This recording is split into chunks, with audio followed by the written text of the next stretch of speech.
Hello guys, welcome to my channel GPSC સખી. આજે આપણે આ વિડીયોની અંદર પીએસઆઈ કોન્સ્ટેબલ ની બુક લિસ્ટ અને સ્ટ્રેટજી વિશે સંપૂર્ણ માહિતી મેળવીશું, જે પ્રિલિમ 2026માં આવશે. બરાબર. સો ફર્સ્ટ ઓફ ઓલ કોન્સ્ટેબલનો જે સિલેબસ છે એના ઉપર જોઈએ તો તમારે કોન્સ્ટેબલના સિલેબસની અંદર પાર્ટ 1 અને પાર્ટ બી એવી રીતે આવશે. પાર્ટ એની અંદર રિઝનિંગ અને ડેટા ઇન્ટરપ્રિટેશન છે, જે 30 માર્ક્સનું રહેશે. દેન ધ ક્વોન્ટિટેટિવ એપ્ટિટ્યૂડ એટલે કે ગણિતવાળો જે પોર્શન છે 30 માર્ક્સનું રહેશે. અને કોમ્પ્રિહેન્શન ગુજરાતી લેંગ્વેજની અંદર એટલે કે ગદ્યાત ગ્રહણ છે એ તમારું 20 માર્ક્સનું રહેશે. પાર્ટ બીની અંદર તમારે કોન્સ્ટિટ્યુશન ઓફ ઇન્ડિયા એટલે કે બંધારણ 25 માર્ક્સનું, current affairs, science and technology અને જનરલ નોલેજ સામાન્ય વિજ્ઞાન અને વિજ્ઞાન અને ટેકનોલોજી અને કરંટ અફેર્સ જે 40 માર્ક્સનો ભાગ રહેશે. હિસ્ટ્રી એટલે કે ઇતિહાસ, કલ્ચર, હેરિટેજ સાંસ્કૃતિક વારસો, જિયોગ્રાફી ઓફ ગુજરાત અને ભારત એ 50 માર્ક્સનું રહેશે. એટલે ઇન શોર્ટ તમારું પેપર છે 200 માર્ક્સનું છે અને કુલ 80 માર્ક્સનો પાર્ટ એ અને 120 માર્ક્સનો છે તમારો પાર્ટ બી રહેશે. હવે આપણે પીએસઆઈનો સિલેબસ જોઈએ કે શું ડિફરન્સ છે એમાં. સો પીએસઆઈની અંદર જે અહીંયા જે પાર્ટ એની અંદર જે તમારે કોમ્પ્રિહેન્શન હતો જે ગુજરાતીમાં એ અહીંયા આપેલો નથી. અને તમારું જે મેથ્સ એન્ડ રિઝનિંગ જે એલઆરડીની જે એક્ઝામ છે એમાં 30 માર્ક્સનું બને છે, તો અહીંયા કેટલાનું થશે 50 માર્ક્સનું થશે. અને અહીંયા દરેકે જે 4 મેઇન સબ્જેક્ટ છે એમાં 25 માર્ક્સનું વેઇટેજ છે. એમાં બંધારણ 25 માર્ક્સનું છે, હિસ્ટ્રી, જિયોગ્રાફી અને કલ્ચર 25 માર્ક્સનું, કરંટ અફેર અને જનરલ નોલેજ 25 માર્ક્સનું, એન્વાયરમેન્ટ, સાયન્સ એન્ડ ટેકનોલોજી અને ઇકોનોમિક્સ જે 25 માર્ક્સનું રહેશે. Okay. So overall part A તમારું 100 માર્ક્સનું છે, જ્યારે એલઆરડીની અંદર તમારું પાર્ટ એ 80 માર્ક્સનું છે. નાના ઉપર વેઇટેજ વધારે છે. અહીંયા એલઆરડીનો સિલેબસની અંદર જે બંધારણ છે એનું વેઇટેજ છે વધારે છે. બરાબર. અહીંયા બધામાં સરખું આપેલું છે. સો આપણે બુક લિસ્ટની હવે વાત કરીએ ઇન ડિટેલ. જે નવા છે એ લોકો ખાસ વિડીયો એન્ડ સુધી જોજો, કારણ કે મોસ્ટ ઇમ્પોર્ટન્ટ દરેક વિડીયોની માહિતી ઇમ્પોર્ટન્ટ જ છે, પણ લાસ્ટ સુધી જોજો તો તમને વધારે વ્યવસ્થિત ખ્યાલ આવશે. સો મેથ્સ એન્ડ રિઝનિંગની વાત કરીએ તો આજે ને કોઈને સેલ્ફ સ્ટડી પણ કરવી હોય, બરાબર, જાતે જ કોઈ કોર્સ પરચેસ ન કરવો અને જાતે જ સેલ્ફ સ્ટડીથી કરવું હોય તો પણ તમે આ છે આને ફોલો કરી શકો છો. બરાબર. અને એકચ્યુઅલી તમારા બધા માટે શું થશે, હેલ્પફુલ રહેશે. ઓકે. સો યુટ્યુબ ચેનલ છે મેથ્સ એન્ડ રિઝનિંગની અંદર જો તમારે સેલ્ફ સ્ટડી કરવું હોય, કોર્સ પરચેસ કરવું હોય તો પછી એ તમારી મરજી, પણ જેને સેલ્ફ સ્ટડી કરવું હોય તો એ યુટ્યુબ ચેનલની અંદર લર્નિંગ પોકેટ કરીને છે જીપીએસસી, લર્નિંગ પોકેટ જીપીએસસી અથવા તો ભેંસકી પાઠશાળા. બરાબર. આ બેમાં તમને ટોપિક નાખવાના સિલેબસના. આમાં લર્નિંગ પોકેટમાં જે સર છે એમને તો સીસી વખતે દરેક જે મોસ્ટ ઇમ્પોર્ટન્ટ ચેપ્ટર્સ હોય દરેક સીસીનો ફ્રી કોર્સ એમને ત્યાં અવેલેબલ કરાવેલો છે એમના યુટ્યુબ પ્લેટફોર્મ ઉપર, તો તમે ફ્રી એ વિડીયો જોઈ શકો છો.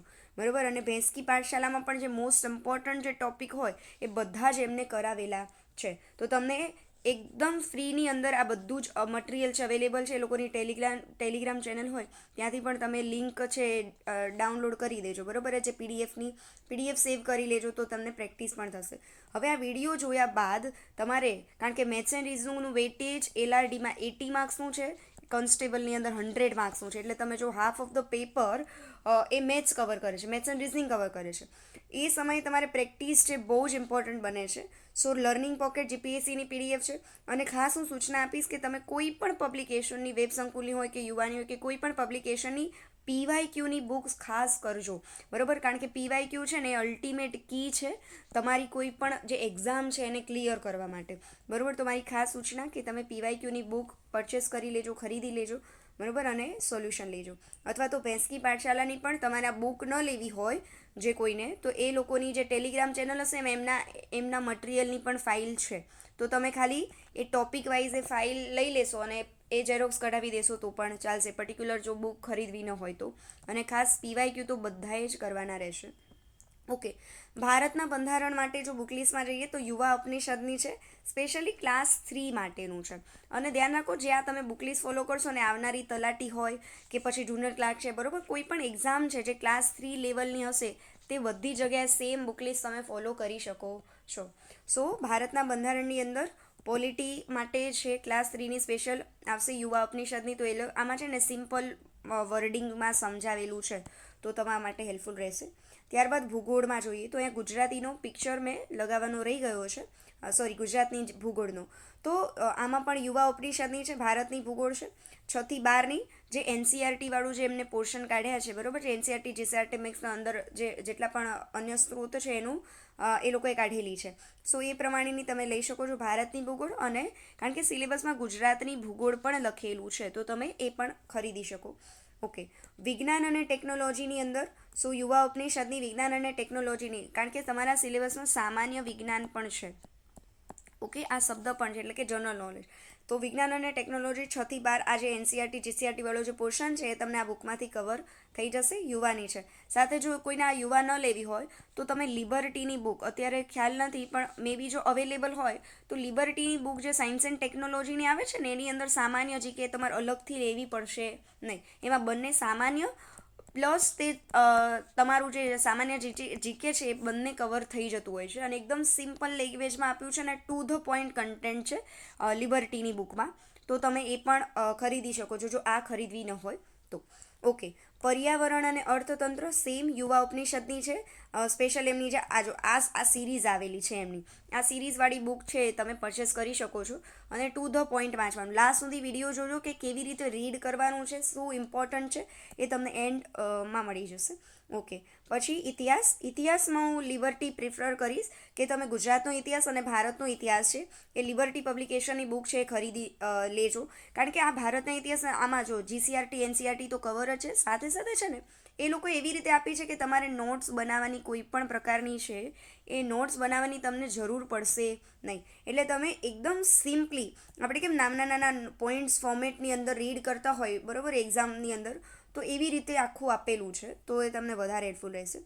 ઓકે, કરંટ અફેર્સની અંદર અને સાંસ્કૃતિક વારસોની અંદર જોઈએ તો કલ્ચરની અંદર પણ તમે યુવા ઉપનિષદની જે NCERT વાળી બુક છે તમે પરચેસ કરી લો. કલ્ચર છે વાસ્ટ સબ્જેક્ટ છે બરાબર, અલગ અલગ બીજા લિબર્ટીની પણ આવે છે કલ્ચરની અંદર, એ કરવી હોય તો પણ વાંધો નહીં. અને યુવા ઉપનિષદની અંદર આ જે NCERT વાળી છે એટલે પ્રોબેબલી જે મિક્સર કહેવાય છે, નિયોસનું છે, GCERT છે, NCERT છે, બધું અંદર આવી જાય છે.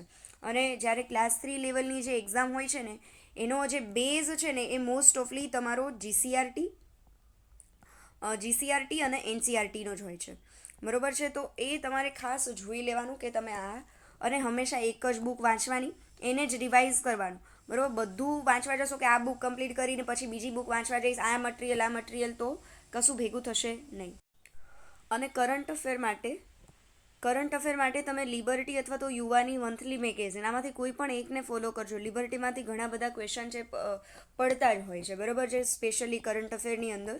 તો કોઈ પણ એક તમે પરચેસ કરી શકો છો. આ મંથલી મેગેઝિન આવતું હોય છે.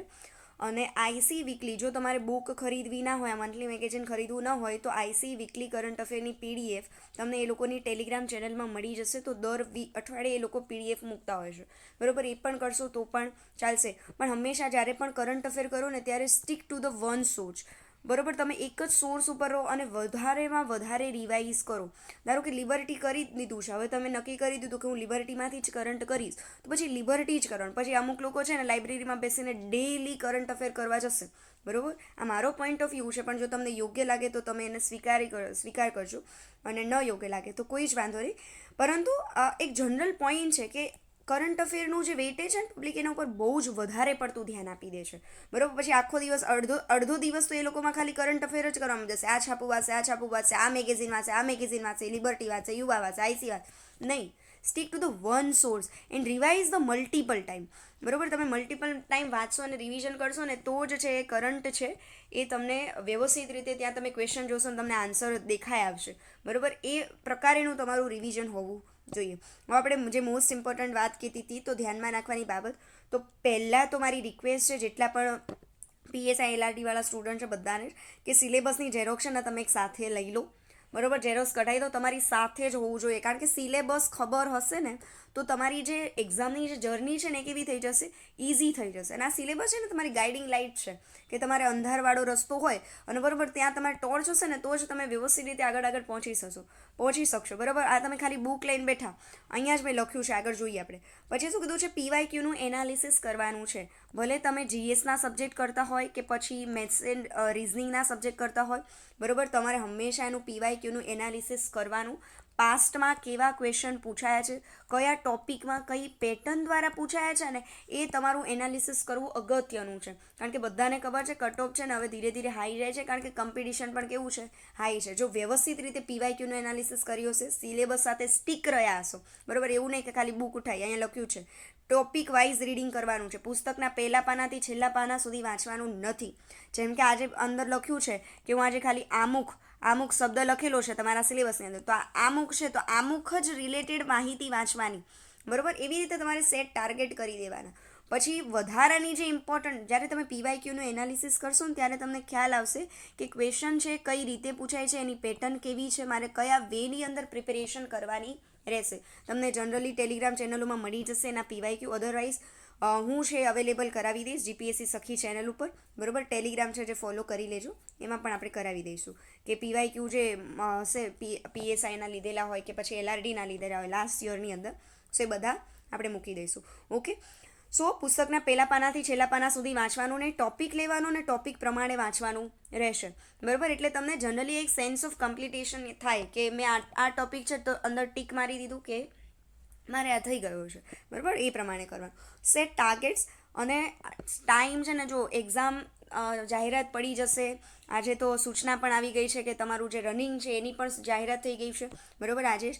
તો ખાસ ધ્યાન રાખજો કે ટાઈમ છે ને સમય રેતની જેમ વયો જાય છે, તો ટાર્ગેટ્સ રાખજો કે એ પ્રમાણે તમે છે ને કે આજે દિવસમાં છે કે હું આટલા ટોપિક કમ્પ્લીટ કરી દઈશ. જેમ કે 3 ટોપિક છે તો મારે 3 ટોપિક તો આજે થવા જોઈએ, તો સ્ટીક ટુ ધે.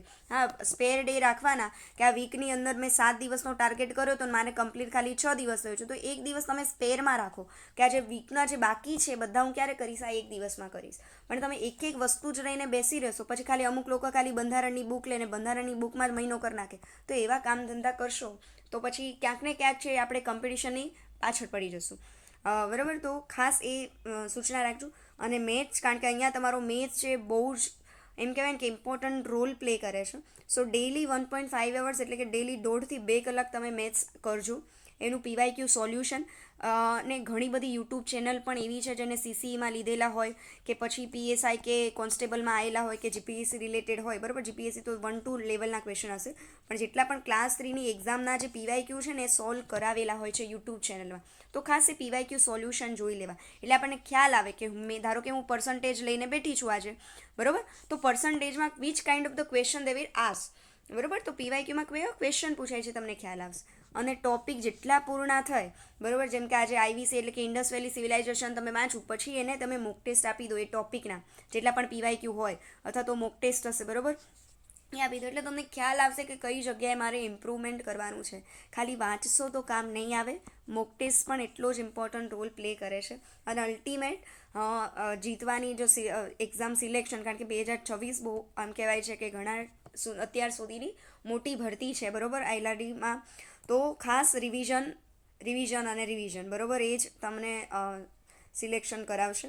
અને ઇમ્પોર્ટન્ટ જે નવા વિદ્યાર્થીઓ છે ને એમને પહેલાં ટોપિક પ્રમાણે, હા, અમુક લોકો વિદ્યાર્થી હશે કે જે ન્યૂ હશે, જે ફર્સ્ટ ટાઈમ એક્ઝામ આપવા જઈ રહ્યા છો, તો તમને બુક પરચેસ કરશો તો તમને ખ્યાલ નહીં આવે.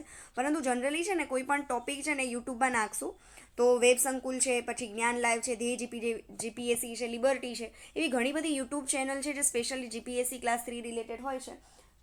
તો એ શું કરશે કે એના ઉપર ટોપિક વાઇઝ એમને કન્ટેન્ટ મૂકેલો હોય છે, તો પહેલાં એ જોઈ લેશું તો તમે જ્યારે બુકનો ટોપિક વાંચશો તો એ તમને વ્યવસ્થિત રીતે ખ્યાલ આવશો. આ જેને સેલ્ફ પ્રિપરેશન કરવી છે એના માટે ખૂબ જ મહત્ત્વનું છે.